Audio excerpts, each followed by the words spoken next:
भगवान धन तो देते हैं पर कभी कभी मन नहीं दे पाते, और कई लोग धन होते हुए भी केवल चौकीदार बनकर के रह जाते हैं, जीवन में यश नहीं कमा पाते। धन के साथ साथ यश मिलना भी भाग्य की बात है। एक बड़ा कंजूस था, उसकी लक्ष्मी जी से चर्चा हुई। 4 पंक्तियां आपको सुनाता हूं। साक्षात लक्ष्मी उसके घर में थी, पर वो था कृपण और तिजोरी में लक्ष्मी जी को बंद करके रखता। और जब भी लक्ष्मी जी के पास जाता तो एक बात कहता।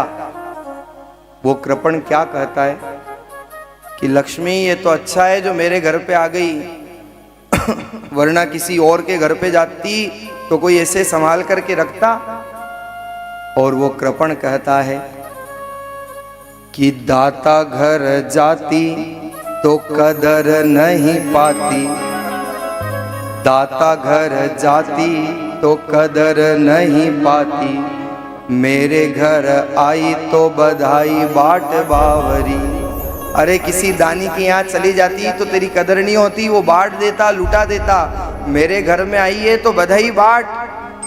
और वो कृपण कहता है कि दाता घर जाती तो कदर नहीं पाती, और मेरे घर आई तो बधाई बाट बावरी। एक खाने 10 तह खाने में छिपाए राखूं, होय न उदास मेरी यह चावरी। खाऊं न खवाऊं मर जाऊं तो सिखाए जाऊं। वो कृपण कहता है चिंता मत कर, न तो मैं खाऊंगा न खाने दूंगा और न किसी को दूंगा। खाऊं न खवाऊं और मर जाऊं तो सिखाए जाऊं, नाती अरुपोतन को अपनो स्वभावरी। लक्ष्मी चिंता मत करना, मैं मर भी जाऊंगा तो अपने नाती पोते को सिखा के जाऊंगा कि लक्ष्मी को कभी बाहर मत निकलने देना, इसको तहखाने में ही बंद रखना। और वो कंजूस कहता है कि खाऊं न खवाऊं मर जाऊं तो सिखाए जाऊं, नाती अरुपोतन को अपनो स्वभावरी। सज्जन संबंधी भाई बहन को न देऊं दाम। ऐसे कृपण हैं जो न तो खुद उपयोग कर सकते हैं, न बहन बेटियों को दे सकते हैं, न परिवार को दे सकते हैं, न समाज सेवा, न राष्ट्र सेवा, न परोपकार, उनसे कुछ नहीं होता। सज्जन संबंधी भाई बहन को न देऊं दाम, कहत कृपण लक्ष्मी बैठ गीत गावरी। वो कंजूस कहता है लक्ष्मी जी आप तो तिजोरी में बंद रहो और यहीं पर गीत गाओ, मैं आपको बाहर नहीं जाने दूंगा। लेकिन जब लक्ष्मी को जाना हो तो महाराज क्या किसी की ताकत जो रोक ले, क्योंकि वो ऊपर वाला देता है तो छप्पड़ फाड़ के देता है, पर जब लेना होता है तो थप्पड़ मार के ले भी लेता है। आइए आगे के सत्संग में प्रवेश करें। एक छोटा सा दृष्टांत देकर के अपने भाव पक्ष को आगे करता हूं। एक दानचंद था, नाम तो पड़ गया दानचंद, पर था बड़ा निपट कंजूस। और साहब इतना कंजूस कि जीवन में कभी गंगा स्नान भी नहीं किया, और गंगा जी से केवल 12 किलोमीटर दूर रहता था। एक दिन पत्नी ने कहा दानचंद, लोगों ने नाम रख दिया दानचंद मजाक में। पत्नी ने कहा दानचंद जीवन बीते जा रहा है, न जाने अब बुढ़ापा आ गया है, कब खेल खत्म हो जाए। अरे कुछ तो सेवा कर लो, और कुछ नहीं सेवा कर सको तो कम से कम गंगा तो नहा लो। जीवन में कभी गंगा नहीं नहाया वो बंदा। उसने कहा चलो पत्नी कह रही है तो इसकी भी सुन लो।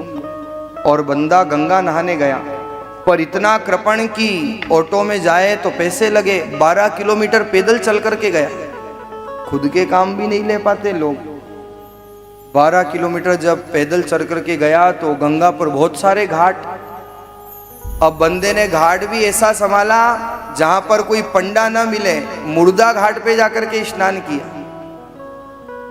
क्योंकि वहां जावे तो पंडों से डर कि कोई पीछे नहीं लग जाए, कोई कुछ ले नहीं ले। अब मुर्दे घाट पे जाकर के गंगा जी में डुबकी लगाई, हर हर गंगे हर हर गंगे। महाराज भगवान तो भगवान भी कोई कम कौतुकी थोड़ी है। भगवान को भी मजाक सूझा और पंडा का रूप लेकर के भगवान आ गए वहां तट पे। और जैसे ही उसने अंदर डुबकी लगाई और बाहर पंडित जी जजमान की जय हो। अब वो सोचे कि सारे घाट छोड़ के तो यहाँ आया और ये मुर्दा घाट में भी पंडित जी मिल गए। पंडित जी कहते हैं, पंडित जी ने कहा कि अरे आज बहुत दिनों बाद मेरे घाट पे कोई आया है बंदा। मैं तो बड़े दिनों में आता हूं और मेरे कोई जजमान भी भगवान ऐसा भेजते हैं जो साल साल भर की पूर्ति मेरे एक साथ कर देता है। तो मुझे लगता है कि अब आपसे तो साल भर की पूर्ति हो जाएगी। उसने कहा महाराज भूल के भी ये आशा मत रखना, साल भर तो ठीक है, महीने भर का भी मैं कुछ नहीं दूंगा। इतना कृपण। पर साहब पंडित जी भी मौजूद, उन्होंने कहा मैं तो लेके रहूंगा, नहीं तो यहां से जाने नहीं दूंगा। अब भगवान आए थे स्वयं, उनको भी आनंद लेना था। और पंडित जी ने कहा कि देना तो पड़ेगा कुछ न कुछ। अब उसने कहा बड़ी मुसीबत में फंस गए, चलो ठीक है एक ढेला दे दूंगा। पहले ढेला चलता था, पुराने समय की बात, उससे ज्यादा कुछ नहीं दूंगा। पंडित जी ने कहा कोई बात नहीं, दे तो सही, कुछ तो दे। बोले वो भी अभी नहीं, उधार है, उधार बाद में दूंगा, अभी कुछ नहीं दूंगा, अभी तो कुछ लाया ही नहीं मैं। भगवान ने चलो कोई बात नहीं, उधार ही देगा तो सही। बोले हाँ उधार रहे, अभी अभी मेरे को जाने दो। और स्नान करके फटाफट वहां से भागे। जैसे ही घर पे गए, 12 किलोमीटर तो चल के गए थे, 12 किलोमीटर फिर चल के आए। और घर पे आए तो बुरी तरह थक गए। कहा भाग्यवान देख, तूने कहा तो आज मैं गंगा नहा के आ गया, पर मैं बहुत थक रहा हूं, मैं सोऊंगा।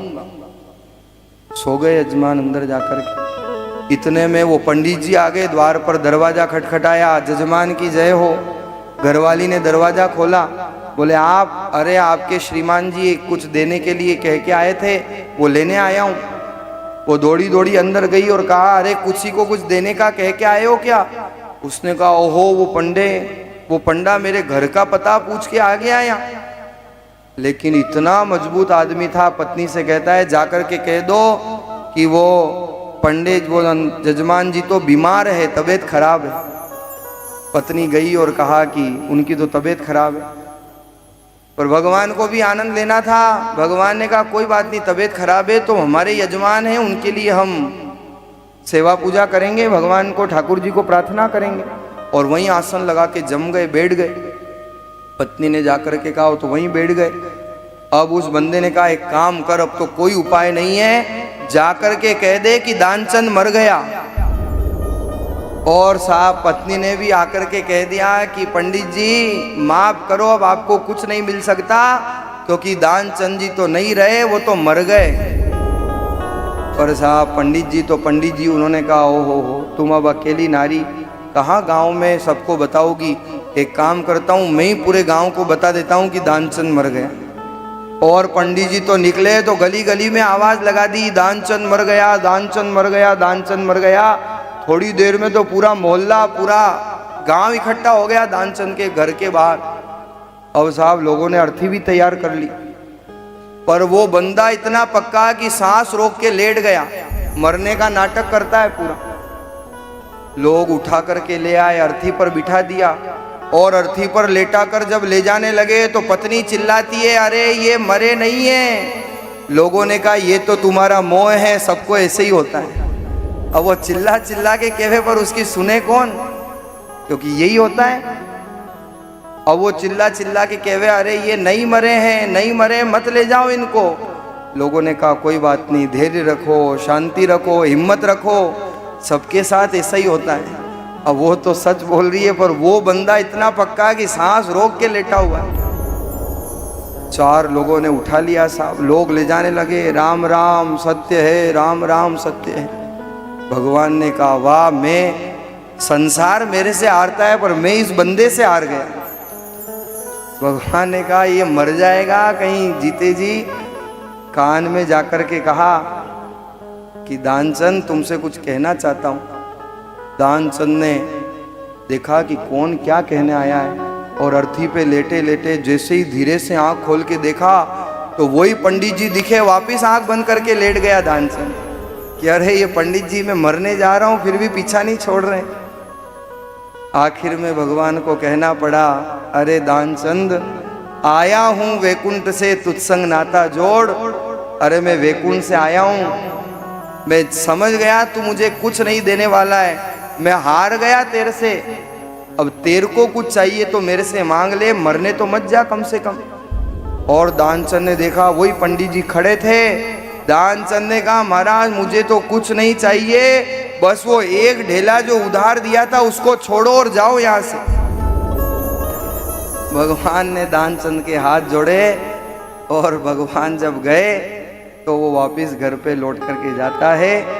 बात हास्य और विनोद की है, लेकिन कई बार संसार की ये वास्तविकता है, क्योंकि आजकल धनसुख भाई बढ़ते जा रहे हैं और मनसुख भाई कम होते जा रहे हैं। शांतिलाल जी का तो कहीं पता ही नहीं है और मांगी लाल जी हर तरफ नजर आ रहे हैं।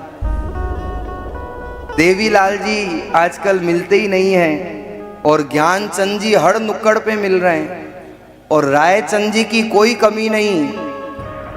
अब बात जिन्हें समझ आई उन्हें वंदन और जिन्हें नहीं समझ आई उन्हें अभिनंदन।